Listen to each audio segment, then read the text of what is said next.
একজনকে life imprisonment দিয়ে বাকি কাদেরকে সারা জীবনের জন্য মুক্ত করা হলো। একজনকে জেলের ভিতরে ঢুকিয়ে বাকি কত তোতা পাখিকে উড়িয়ে দেওয়া হলো। আমরা এই প্রশ্নগুলো করতে চাই। একজনকে খাঁচায় আপনি ঢোকাবেন আর বাকিগুলোকে কি বাইরে বাঘ তৈরির জন্য ছেড়ে দেবেন? এটা আমরা মানব না। আমরা মনে করি এটা শুধুমাত্র একটা পাঠ হতে পারে, এটা একটা ধড় হতে পারে।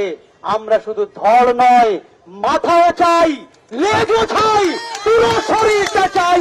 এই অন্যায় যে বা যারা করেছে, যে বা যারা এই অন্যায়টাকে ধামাচাপা দেওয়ার চেষ্টা করেছে, যে বা যারা এই অন্যায়ে মদত দিয়েছে, প্রত্যক্ষভাবে পরোক্ষভাবে এখনো পর্যন্ত সাপোর্ট করে যাচ্ছে, ডিরেক্ট ভাবে ইনডিরেক্ট ভাবে সবাই সমান অপরাধী, কেউ ছাড়া পাবে না।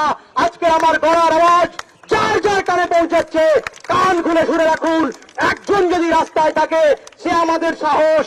আমরা এই রাস্তায় যুদ্ধ করছি শুধু একটা হয়ে নয়, পশ্চিমবঙ্গের বুকে, ভারতবর্ষের বুকে রোজ রোজ কেন ভয় তৈরি হবে? স্বাধীনতার ৭৫ বছর পরে এসেও এরকম হওয়ার মতো ঘটনা কেন আমাদের দেখতে হবে?